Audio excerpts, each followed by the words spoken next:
Okay class. तो देखिए, हर्षवर्धन की मृत्यु के बाद क्या होता है ना, उत्तराखंड में तीन मुख्य राज्य बन जाते हैं। यानी कि जो वर्धन वंश का साम्राज्य था वो तीन राज्यों में टूट जाता है। एक होता है तुम्हारा ब्रह्मपुर, दूसरा होता है शत्रुघ्न और तीसरा होता है गोविशाण। ठीक है। तो अब ये जो तीनों हैं इन्हीं को हम आगे पढ़ेंगे, लेकिन हम शुरुआत करेंगे ब्रह्मपुर से। तो जो पौरव वंश है एक्चुअली ये स्थापित होता है ब्रह्मपुर पे। ठीक है। तो देखिए कैसा कैसा है, इसकी कहानी क्या है आगे। चलिए, और चैनल पहली बार आए हैं तो सब्सक्राइब जरूर करिएगा। ठीक है। चलिए देखिए, पौरव वंश जो उद्भव था वो था उत्तर वर्धन काल। ठीक है ना। यानी कि उत्तर वर्धन का मतलब जब वर्धन जो वर्धन वंश था वो खत्म होने वाला था, वर्धन काल था वो खत्म होने वाला था। ठीक है। इसकी जो अवधि होती है यानी कि समय कब से कब तक ये होता है, ये होता है तुम्हारा 6वीं से 8वीं सदी तक। इसकी जो राजधानी थी वो थी ब्रह्मपुर और संस्थापक थे इसके विष्णु वर्मन। ठीक है। वर्धन नहीं है, वर्मन थे। ठीक है।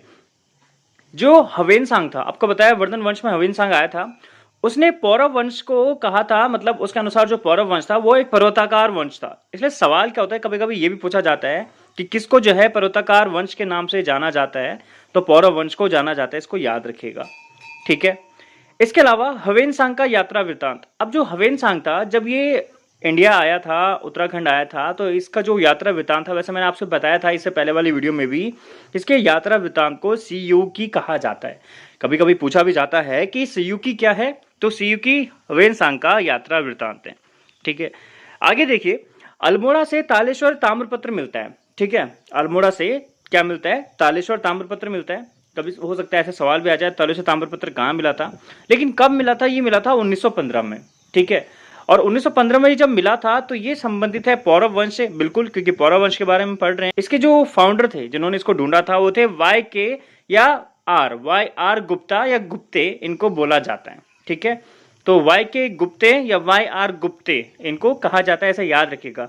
गुप्ता या गुप्ते भी आपको देखने को मिल सकता है। ठीक है। अब जो तालेश्वर ताम्रपत्र था ना, एक्चुअली ये था किसका, देखो ये तो कह पाना क्लियर नहीं है, लेकिन इसमें जो डिटेल्स देखने को मिलते हैं वो होते हैं द्वितीय वर्मन, विष्णु वर्मन द्वितीय, इनके यहाँ पे जो है नाम इसमें देखने को मिलते हैं, और कहा भी जाता है शायद इन्हीं से संबंधित भी था। ठीक है ना। पौरव वंश के जो प्रमुख शासक थे, अब वो क्या थे देखो, तो कुछ तो इस तालेश्वर ताम्रपत्र में ही हमको देखने को मिल गए। बाकी आपको पता है इसका हमने फाउंडर का नाम भी अभी बताया था, विष्णु वर्मन। ठीक है ना। तो देखिए इसके जो पौरव वंश है, इसके जो प्रमुख शासक थे उनके नाम भी एक बार देख लीजिए, मुख्य मुख्य है जो। ठीक है।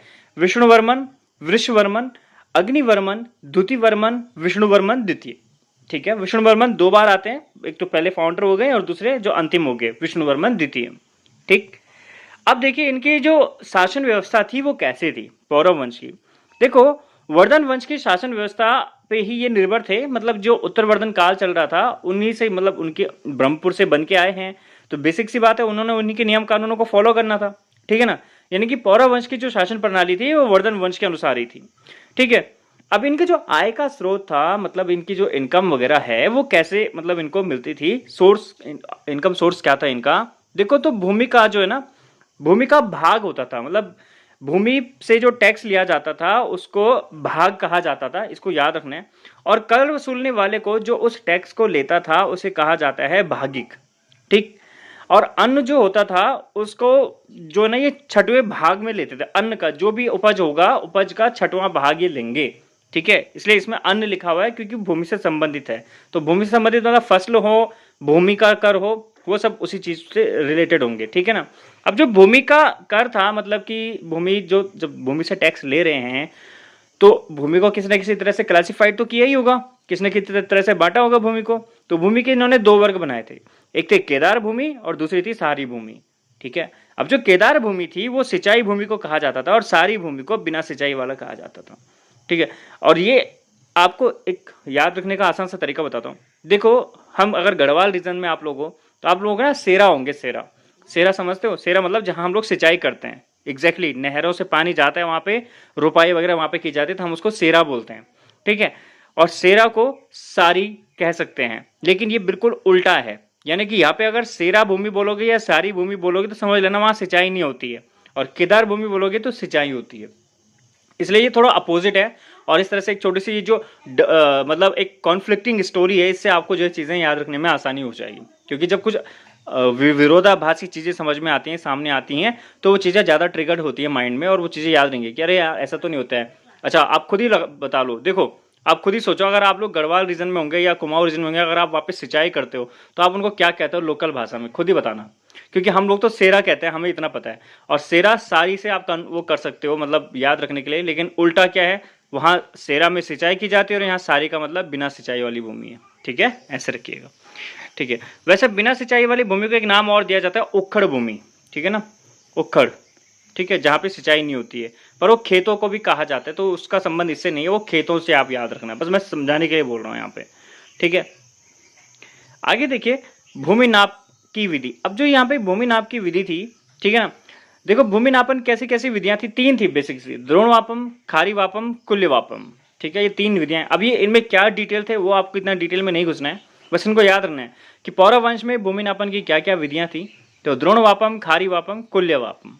ठीक है, आगे देखिए पौरव वंश के जो अभिलेख मिले थे उनमें कुछ महत्वपूर्ण पदाधिकारी आपको बताए गए हैं कि क्या क्या पदाधिकारी यहाँ पे हुए हैं।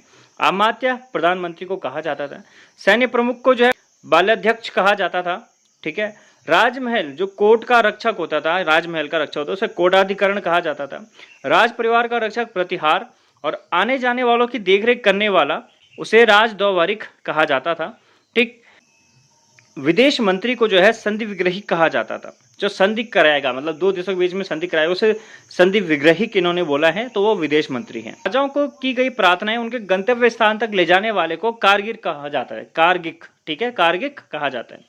भोजनालय की व्यवस्था देखने वाले को शुभकारपति कहा जाता है। ठीक, तो ये कुछ प्रमुख टर्मिनोलॉजीज हैं यहाँ पे, तो आपको बस इनको याद रखना है कि पौरव वंश में शुभकारपति का मतलब क्या होता है, कारगिक का मतलब क्या होता है, दिवीरपति का मतलब क्या होता है। ठीक है, लेखक वर्ग का प्रधान क्या होता है, दिवीरपति होता है। ठीक है, तो दिवीरपति का मतलब क्या होता है, ये चीजें आपको याद रखनी है। उसके बाद हम देखेंगे कार्तिकेयपुर या कत्यूरी वंश को। ठीक है, नेक्स्ट वीडियो में। पहली बार आए हैं तो सब्सक्राइब जरूर कर लीजिएगा।